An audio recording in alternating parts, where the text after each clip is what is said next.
All right, forget everything you've seen in museums or read in textbooks. Today, we're not just looking at history, we're gonna live it. We're about to drop into the largest, richest, and probably most chaotic city on Earth in the 1740s, and we're gonna see it all through the eyes of one person. And yeah, this quote pretty much nails it. See, 1740s London, it's not just a city, it's a full-on assault on your senses. A place of just staggering contrasts where you could make your fortune overnight or, die in a gutter without anyone even batting an eye. So, for the next few minutes, your name is Will Marsden. You're 17 years old, just 6 months in from the quiet countryside, and you're an apprentice right in the heart of the booming British Empire. This is your London. Your day kicks off way before dawn, on a straw mattress in a super cramped attic, on a street called Cheapside. Of course, you're sharing this bed. Privacy? Yeah, that's a luxury you've never even heard of. And the very first thing that hits you when you open your eyes, it's not the light, it's the smell. And we're not talking about just one smell. Oh no, it's like a complex recipe. First, you've got the constant sharp tang of horse manure from the street below. Then there's the thick haze of coal and wood smoke pouring from every single chimney. Mix in a little something unidentifiable that's been rotting in the gutter for a week, and then underneath it all is the ever-present funk of 500,000 unwashed bodies. Including, let's be honest, your. So a hot shower to start the day? Forget about it.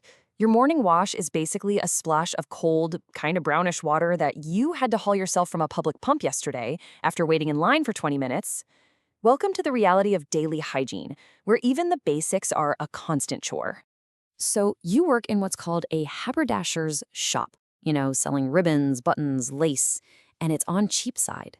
Now, this isn't just any street. This is the commercial artery of a global empire. I mean, the wealth of the colonies, sugar, tobacco, tea, it all flows through the docks and gets traded in coffee houses and exchanges that are literally steps from your front door. And even after 6 months, being a country boy, this site, it still stops you in your tracks. It was finished just a few decades ago, after the Great Fire wiped out the old city. That dome, it's this constant reminder of London's power and its resilience. It feels like the only permanent thing in a city of constant change, and, well, decay. So why are you even here, putting up with the smell and the grime? For this right here, the London dream.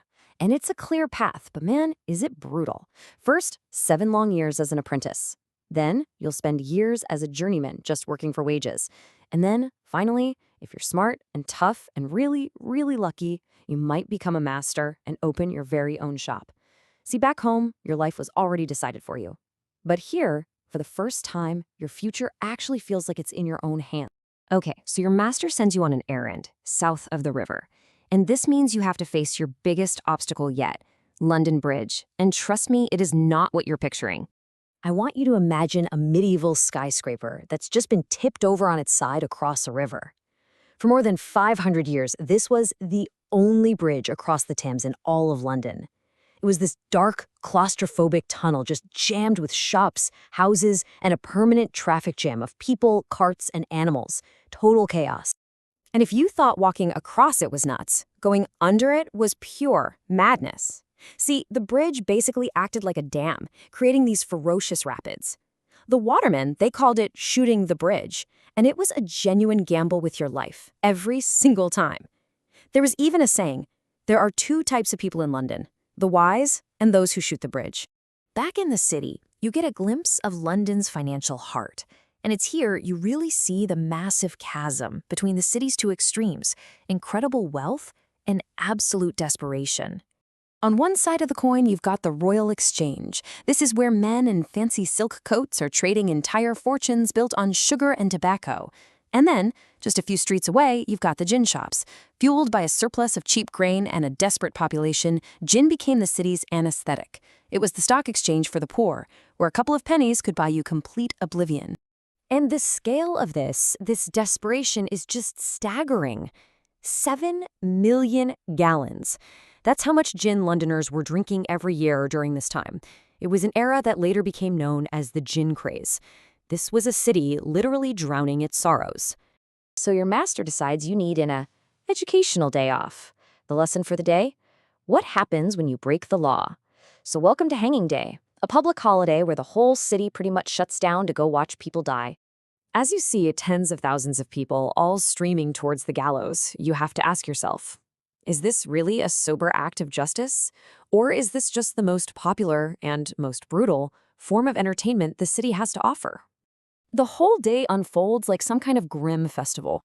It starts with a 3-mile parade of the damned. The condemned ride in open carts, some are waving, some are weeping, while the crowd cheers them on. You've got vendors selling snacks, gin, and even little souvenir songs written about the prisoners' lives. And the whole day hits its climax at the Tyburn Tree, this massive triangular gallows built to hang a bunch of people at once. It's state-sanctioned death turned into a public spectacle. After the raw brutality of Tyburn, you really need to escape. So on a Sunday, your day off, you take a boat to Greenwich just to get some perspective, to finally see the city instead of just being crushed by it. And from up here, it all starts to make a different kind of sense. The chaos down there, it resolves into a pattern. You can see St. Paul's Dome, you can see the Tower of London, and that forest of ship masts on the Thames. It's not just a filthy, crowded city anymore. It's a map of power. It's an empire's heart. And for the first time, you actually feel like you might be a part of it. And this is the moment you realize it. The city has changed you. The smells, the sounds, the crowds, the beauty, the horror, it's all remade you. That innocent country boy who showed up 6 months ago, he's been replaced by someone tougher, someone savvier, someone more resilient. You've become a Londoner. So that's one day. One day in 1740s London, a city of immense opportunity and incredible danger, a place that built vast fortunes and broke countless bodies, often on the very same street. And it kind of leaves you with one last question. Faced with its challenges and all of its temptations, do you think you would have survived?